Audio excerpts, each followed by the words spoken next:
हमारे साथ है बहुत ही beautiful, gorgeous and hot Nikki Tamboli. First of all Nikki, welcome to our channel. Thank you, thank you. Like top three, how does it feel जब top three बन के आप बिग बॉस 14 के फिनाले में स्टेज में खड़ी थी? What was the feeling?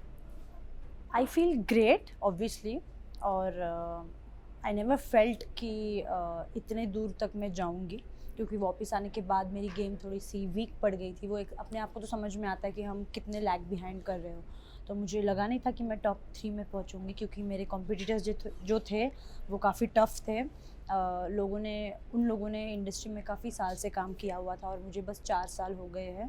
तो बट ठीक है, अपने फैंस का मैंने दिल जीता है, लोगों के दिल जीते हैं, हंसाया है, एंटरटेन किया है। उस वजह से अगर वो मुझे टॉप 3 में पहुंचाते हैं तो I am very grateful. Okay, हमने आपकी जर्नी देखी. आई मस्ट से कि आपकी जर्नी वाकई बहुत एंटरटेनिंग थी फैंस के लिए, और साथ ही साथ कई सारे अप डाउन, आप एपिक भी हो या गई या थी, फिर से या आई थी. बट आपसे जानना चाहें कि आप अपनी जर्नी को किस तरह देखती हैं बिग बॉस 14, तो कैसे? ओके। तो मेरी बिग बॉस 14 की जर्नी बिल्कुल भी इजी नहीं थी, बहुत डिफ़िकल्ट थी। जब मुझे ये ऑफ़र आया था तभी मुझे पता था कि पूरा घर, ऐसा एक दिन आएगा कि पूरा घर मेरे अगेंस्ट हो जाएगा, क्योंकि मेरा नेचर बिल्कुल भी नहीं है कि मैं फ्लेक्सिबल रहूँ। मैं एडजस्ट नहीं कर पाती हूँ किसी के भी साथ। और अब 15 लोगों अलग अलग टाइप की पर्सनालिटी है, और मुझे पता है कि मेरी किसी से भी नहीं बनेगी, क्योंकि अब सी हर व्यक्ति को लगता है कि हम अलग हैं, लेकिन I am genuinely I feel कि आई एम यूनिक, क्योंकि जो मेरे स्टैंड्स होते हैं, जो मेरे डिसीजंस होते हैं, वो किसी से भी सहमत नहीं होते। मतलब आपका सपोज अगर आप मेरे दोस्त हो, तो आपका सुन के मैं वो डिसीजन नहीं लूँगी, मैं वो समझूंगी, लेकिन करूँगी वही जो मेरे को सही लगता है। तो मुझे पता था इतने लोग आए हैं, इतना गर्दी है घर के अंदर, किसी से भी जमेगी नहीं, कैसे अपने आप को फ्लॉन्ट करना है, कैसे अपने आप का पक्ष सही से दिखाना है कि मैं ही सही हूँ। तो मुझे पता था कि ये ऐसा सिचुएशन आएगा कि सब लोग अगेंस्ट हो जाएंगे। पहले ही हफ्ते पूरा घर, जब वो 7 आइटम्स का था, पूरा घर मेरे अगेंस्ट था। तो बहुत डिफ़िकल्ट जर्नी रही है, बहुत अप्स एंड डाउन्स। कोई मेरे साथ नहीं था एक्सेप्ट जान, कोई दोस्त नहीं था। सीनियर्स मेरे फेवर में थे, क्योंकि they know how to play game. तो गेम के हिसाब से अगर देखा जाए तो दे थॉट कि ये सही है लड़की जो भी है। तो और बाकी सबको तो पता ही नहीं था कि गेम था क्या, वो है क्या, वो कहाँ आए हैं, उनको कुछ समझ में नहीं आ रहा था जितना मुझे समझ रहा था बिग बॉस का गेम। तो काफ़ी अप्स एंड डाउन्स थे, काफ़ी डिफ़िकल्ट थी सिचुएशन। लोगों से बना के रखना भी था, सेफ़ भी खेलना था। बट जब मैं फर्स्ट हाफ में मैंने बिल्कुल भी सेफ़ नहीं खेला। जो मेरे मन में आया मैंने बोला, जिसको मुझे नॉमिनेट करना था मैंने किया। मैंने अपने दोस्तों को भी कभी कभी डिच कर दिया, इरिटेट होके, फ्रस्ट्रेट होके। तो सेफ़ तो मैंने बिल्कुल नहीं खेला फर्स्ट हाफ में। सेकेंड हाफ में मैंने सोचा, मैं बाहर आई थी, मैंने देखा कि यार रिश्तों की भी वैल्यू करना सीखना चाहिए निकी, इतना लाइटली नहीं लेना चाहिए रिश्तों को। तो मैंने सोचा, मैंने एक माइंड सेट किया कि मुझे रिश्ते बनाने हैं। तो मैं सेकेंड हाफ में आई तो मैंने कोशिश करी रिश्ते बनाने की, लेकिन मेरी पहले ही दूसरे हफ्ते शायद से मेरे एजाज से फ़ाइट हो गई थी, तो छोटे से रीज़न में। तो मुझे ऐसे लगता है कि ताली एक हाथ से नहीं बजती, उनके तरफ से भी कुछ चीज़ें आई तभी मैंने ताली मारी। तो वो दोनों तरफ से आई थी, तो फिर वहाँ पे वो रिश्ता ख़त्म हो गया था। उसके बाद जान तो था नहीं, फिर मेरा किसी और से रिश्ता था ही नहीं। बाकी सब लोग मेरे को मतलब बस जानते थे। रुबीना अभिनव से मेरी क्रॉस थी, लेकिन जब मैं घर पे आई तो मुझे एक वाइब मिली रुबीना और अभिनव से कि वाह, दे आर हैप्पी कि मैं आई। तो मैंने अपने तरफ से भी हाथ बढ़ाया, उन्होंने भी हाथ बढ़ाया कि वो देखना चाहती। मतलब एक कैप्टन, मुझे आज भी याद है, एक कैप्टनसी का टास्क था और सब लोग कह रहे थे राहुल को कैप्टन बनाना है, और आई वॉज़ रेडी, मैं सैक्रिफाइस करने को रेडी थी। मैंने कहा कि ठीक है, मैं राहुल को कैप्टन बना दूंगी। तो फिर रुबीना और अभिनव ऑब्वियसली राहुल के अगेंस्ट से, उन्होंने कहा कि नहीं निकी, हम उसको नहीं बनाएंगे। लेकिन रुबीना ने मुझे कहा था एज अ फ्रेंड, मैं अपनी तरफ से हाथ बढ़ा रही हूँ कि मैं, अगर वो सैक फेंकने का बारी आएगा तो मैं राहुल का सैक फेंक दूंगी, मैं तुझे कैप्टन बनाऊंगी। तो तब मुझे लगा वाह, सामने से अगर कोई हाथ बढ़ा रहा है तो आई शुड ऑल्सो। और तभी से हमारा रिश्ता शुरू हुआ and it went very beautifully. और अभी तक वो रिश्ता है और आगे भी हमेशा रहेगा, क्योंकि एक बॉन्ड अगर दिखता है तो आप उससे कभी लड़ोगे नहीं, है ना। अगर झगड़ा होता भी है तो आप शांत रहोगे, आप गलतियाँ एक्सेप्ट कर लोगे, आप चुप रहोगे, आप एकदम साइलेंट। तो वैसे मेरे और रुबीना की भी मतलब अंडरस्टैंडिंग में बनती नहीं थी, लेकिन जब वो मुझे समझाती थी मैं चुप बैठती थी, और जब मैं कहती थी तो वो भी चुप बैठती थी। हम दोनों अपने अपने पक्ष रखते थे, कितना सुनना है कितना नहीं, सुन लेते थे जी भर के, लेकिन करते हमारे थे, मन के थे। आप तो यूनिक या हो, इसलिए फैंस आपको इतना प्यार देते हैं. या हमने शुरुआत से ही देखी है, जो जीतने का जुनून था, Yes, वो सिर्फ yes. निक्की तंबोली में ही था, शुरुआत से लेके ऑफ आखिरी कोर्स, तक। यस। जब आप टॉप 3 में थी हम्म, और रुबीना को एज अ विनर अनाउंस हाँ, किया, व्हाट हाँ। Was the feeling? आपको कहीं ना कहीं डिसअपॉइंटमेंट हुई? बिल्कुल भी नहीं, क्योंकि जैसे मैंने कहा, जब मैं वापस आने के बाद मेरी गेम वीक हो गई थी, मैंने अपने आप को टॉप 6 में भी नहीं देखा था, क्योंकि सी ना कौन कौन था। रुबीना थी, जैस्मिन, अली, उसके बाद कौन था, एजाज, और मैंने सुना था अभिनव का भी फ़ैन फॉलोइंग बहुत बढ़ गया था। 5 तो यही हो गए, और राखी थी, तो 6 यही हो गए। मैं अपने आप को टॉप 6 में भी नहीं देखती थी, लेकिन पता नहीं ऐसे क्या हुआ, फैंस को मेरा कौन सी चीज़ पसंद है कि मुझे टॉप 3 में पहुंचाया। I am shocked, at the same time I am happy. But मुझे ना सी हर चीज़ की भूख होती है कि ये करना है लाइफ में। I am hungry to do work and to gain knowledge.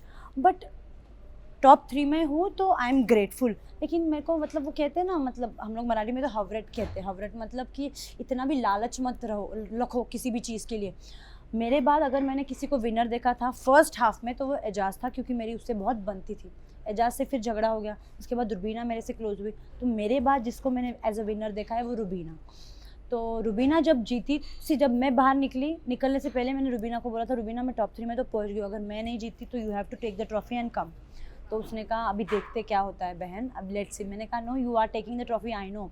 और मेरे बाद अगर मैंने किसी को विनर देखा है तो वो रुबीना को। बहुत ज़्यादा खुशी हुई, बहुत ज़्यादा खुशी हुई मुझे। ओके, हाँ। जैसे कि आपने कहा कि सेकंड हाँ। जो आपको सेकंड इनिंग मिली थी बिग हम्म, बॉस में, हम्म। आपकी और रुबीना की काफ़ी अच्छी बॉन्ड बनी, सिस्टरहुड का एक Yes, बॉन्ड yes. बना। तो रुबीना कितनी सपोर्टिव थी जो आपकी सेकंड इनिंग जो बिग बॉस 14 में स्टार्ट हुई थी? तो रुबीना एक ऐसी बंदी है, वो फ्रेंडशिप को और रिलेशनशिप को बहुत अच्छी तरह से समझती है और उसे संभाल के रखती है। She don't want to lose उसके जो क्लोज होते हैं, ठीक है। तो रुबीना कहती है कि अगर उसका कोई दोस्त है, अगर वो गलत भी है, तो उसके फेवर में वो इतना बात करेगी कि गलत को भी सही वो कर देगी, वो दिखाएगी। She want to show like that कि आप गलत भी हो तो दुनिया के सामने वो आपको इंसल्ट नहीं करेगी, वो कहेगी कि आप सही ही हो। बाद में अकेले में आपको समझाएगी कि आप गलत थे, लेकिन आपका दिल कभी नहीं दुखाएगी। तो वो नेचर कहीं ना कहीं मुझे बहुत अच्छा लगा। मुझे छोटी छोटी चीज़ें बहुत अच्छी लगती। जब मैं बीमार पड़ती थी बिग बॉस के घर में, टास्क खेल के हमारे पैर दर्द होते थे, कमर दर्द होती थी, तो वो मेरी कमर दबाती थी, मैं उसके पैर दबाती थी। She used to take care of me like a sister, like a mother. वो फीलिंग मुझे घर में किसी से नहीं आई। जो सुकून बिग बॉस से बात करके मिलता था ना, वो मेंटली मिलता था। फिज़िकली इसने, रुबीना ने मेरी इतनी केयर की, ना सिर्फ मेरी, अली को जो वो भाई मानती थी उसका भी उसने इतना केयर किया है कि hats off to her. Wow. Okay, जान के साथ भी आपकी दोस्ती शुरुआत से रही, हम्म, बीच में थोड़ा दोस्ती में अप एंड डाउन्स आए। अब क्या कुछ बॉन्ड आप जान के साथ शेयर करें? अभी तो हम बहुत अच्छे दोस्त बन गए। अभी यहाँ आने से पहले हम लोग बातचीत भी कर रहे थे। तो ही is a very sweet guy, काफ़ी जेन्यून है। हाँ, गेम पॉइंट ऑफ व्यू से उसको गेम समझ में नहीं आया, but as a human being he is very talented, very sweet, very humble, very down to earth, very caring and also supportive है। सपोर्ट करता है, क्योंकि जब घर मतलब फर्स्ट 2 हफ्ते में पूरा घर मेरे अगेंस्ट था, he was the one to take stand for me, अपना थिंग्स कॉम्प्रोमाइज़ करता था फॉर मी। तो हाँ, लोग कहते थे उसका स्टैंड नहीं, बट मुझे जितना लगता है उसने मेरे लिए जितना नेसेसरी था मेरे लिए उसने स्टैंड लिया है। हालांकि उसके लिए नहीं लिया, लेकिन एक दोस्त के लिए स्टैंड लेना भी बहुत बड़ी बात होती है। ही इज़ वेरी स्वीट। कि हमने देखा था कि जान जब एलिमिनेट हो रहे थे आप काफ़ी इमोशनल भी हो। हाँ, क्योंकि मेरा क्या होता है, हाथ से चीज़ निकल जाती है ना, तब मुझे एहसास होता है। ऐसे काफ़ी बार हुआ है। तो जान घर से चला गया और उसके बाद इमीडिएटली मुझे एक स्ट्राइक हुआ, यार जान नहीं है, और वो एक सुनापन सा है ना, वो महसूस हुआ। एंड देन आई फेल्ट किया, जब था तब तो इम्पोर्टेंस दिया नहीं कि अब वो फील हो रहा है कि यार वो चला गया। अब मैं सूनी पड़ गई थी, किससे बात करूँ मैं, कि वो हर टाइम मेरे आजू बाजू में रहता था, मुझे अच्छा लगता था जेन्यूनली। तो वो चले जाने के बाद मुझे समझा कि जो रिस्पेक्ट मैंने उसको दी नहीं, गेम के लिए उससे बदतमीज़ी करी, वो सबका एहसास हुआ। And then I felt very bad. Okay, like Rahul Vaidya ने भी काफ़ी कोशिश की थी आपसे दोस्ती बनाए हाँ। की बिग बॉस में, लेकिन ऐसा क्या हुआ जो आपके और उनके बीच में वो बॉन्ड नहीं शेयर कर पाए दोस्ती वाला? मुझे ऐसे लगता है राहुल वैद्य जो है, he is also nice human being, अच्छा गाता है, दिल का अच्छा है, बट उसको वीकेंड पे कहा गया था जमूरा। तो अब कहा, ऐसे तो नहीं कहेंगे, मुझे भी तो कहा गया था थाली का बैंगन, क्योंकि समझ में नहीं आ रहा था ऑडियंस को कि कर क्या रही है, इधर भी नहीं उधर भी नहीं। तो वैसे उसको भी बोला था, क्योंकि उसको बोला था, मुझे ऐसे लगता है क्योंकि वो चाहता है कि हर व्यक्ति उसे सपोर्ट करे। जब वो कैप्टेंसी का टास्क था, वो बैग फेंकने वाला गुब्बारे का, वो हर किसी को जाके बोल रहा है कि मुझे कैप्टन बना, वो अपने बलबूते पे कुछ नहीं कर पा रहा था। आई अंडरस्टैंड बहुमत लेना भी एक गेम है कि आपकी तरफ सब लोग आ रहे हैं, बट इतना बहुमत लिया। मैंने फर्स्ट गेम की वो तो तीर तो मैंने ही मारा था ना, मैंने Exactly. किसी और का फेंका और फिर किसने, अर्शी ने उसको नहीं बनाया। तो मुझे अब ऐसे लगता है कि you should be very smart.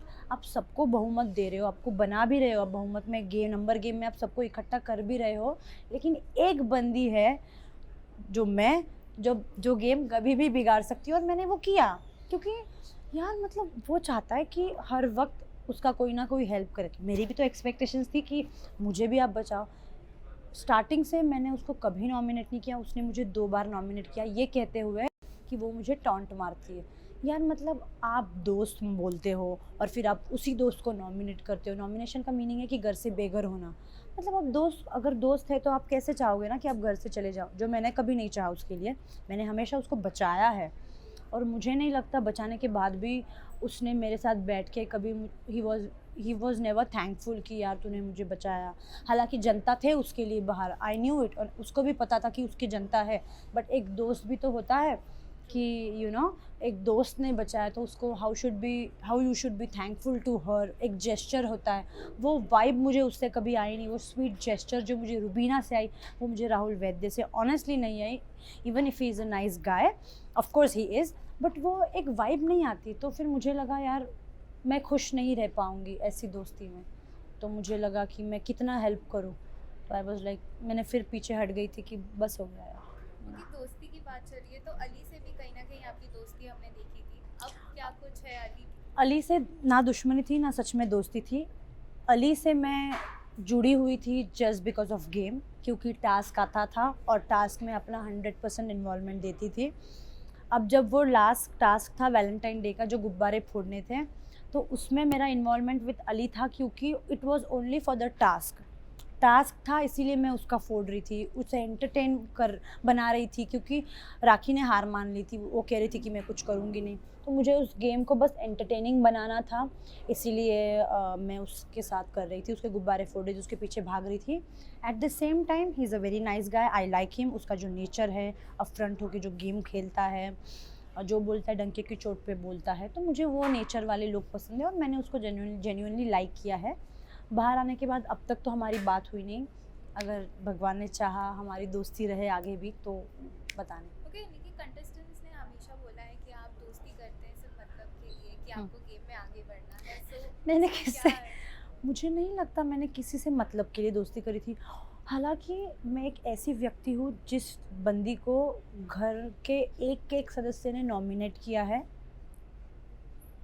लेकिन आई एम वेरी थैंकफुल कि रुबीना ने मुझे बचाया, वरना किसी जिसके पास भी बचाने का ऑप्शन आया था किसी ने बचाया नहीं, सबने रुबीना ने भी मुझे फर्स्ट हाफ में तो कितने बार नॉमिनेट किया है। हालांकि जितना मुझे याद है मैंने रुबीना को नॉमिनेट नहीं किया, क्योंकि मेरा और उसका कुछ बॉन्ड था ही नहीं। उसको मैं इरिटेटिंग लगती थी, उसने मुझे नॉमिनेट किया, बट मैंने अपने फ़ायदे के लिए कभी दोस्ती बनाई नहीं। अगर बनाई भी होती तो मुझे वो हेल्प तो करते। मुझे आप एक चीज़ बताइए, मुझे किसने कभी सेव किया? किसी ने नहीं सेव किया, हमेशा सबने नॉमिनेट ही किया है। एजाज को लेके, जान को लेके, रुबीना जो मेरी सिस्टर है उस तक सब ने मुझे नॉमिनेट किया है। तो मुझे नहीं लगता मैंने गेम के लिए किसी से दोस्ती बनाई। मुझे लोगों का गेम ही समझ में नहीं आया घर के अंदर, मुझे अपना ही गेम समझ में आ रहा था। मैंने कभी किसी भी टास्क में अलायंस नहीं बनाया। अब वो कोई भी टास्क ले लो, अब वो बुलडोज़र ले लो, शार्क अटैक ले लो, या कोई भी राजा रानी, मैंने कभी अलायंस नहीं बनाया, क्योंकि अलायंस कभी काम करे ही नहीं। हमेशा काम करते और रिश्ते, और मेरे घर के अंदर रिश्ते ही कमज़ोर थे, तो मुझे अपने लिए ही खेलना था। और मुझे लगता है टॉप 3 में जैसे मैं पहुँची हूँ, तो मुझे लगता है मेरे फैंस ने मुझे पहुँचाया है। मेरा जो ये था घर में जो कंट्रीब्यूशन था फॉर बिग बॉस, ये मुझे लगता है ये बढ़िया था, फैंस का दिल जीता है। और कहीं ना कहीं मुझे लगता है एंड में रुबीना का जो मेरे तरफ झुकाव था, और जिस तरीके से उसने मुझे सपोर्ट किया और मुझे फाइनलिस्ट बनाया, तो यू कांट वॉक अलोन। आप अकेले नहीं चल सकते, आपको फैंस को लेके, रिश्तों को लेके, टीम को लेके आपको साथ में बढ़ना आवश्यक है। आप अकेले कभी नहीं बढ़ सकते, और मेरे लोग मेरे साथ जुड़े हुए थे, इस बात की मुझे खुशी है। Okay, second last question, big boss में कई रिश्ते बने, जैसे अली जास्मिन के बने, पवित्रा एजाज के बने, आपको क्या लगता है ये जो रिश्ता है ये जेन्युइन था कि सिर्फ बिग बॉस में गेम प्ले करने के लिए ये फेक रिलेशन उन्होंने क्रिएट किया ओके मुझे लगता है आपको किसी के लिए भी कभी भी प्यार हो सकता है, लाइकिंग हो सकती है, और डेफिनेटली ये जो रिश्ते बने हैं वो जेन्युइन है।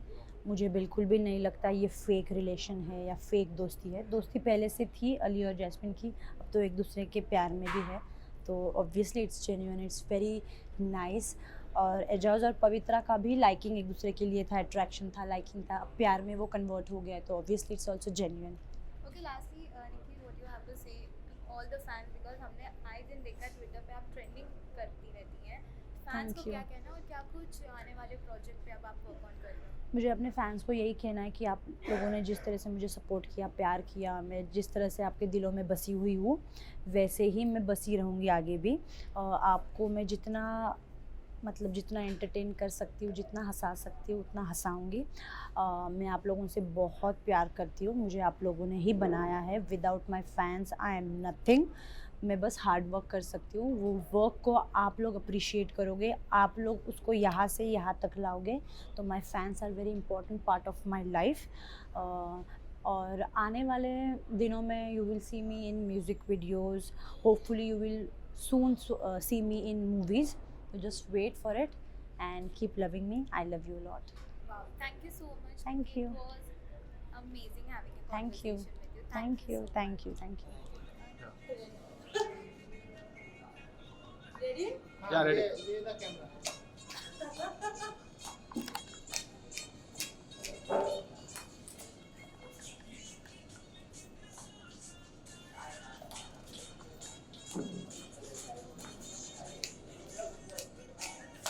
अरे मत थोड़ा पीछे नहीं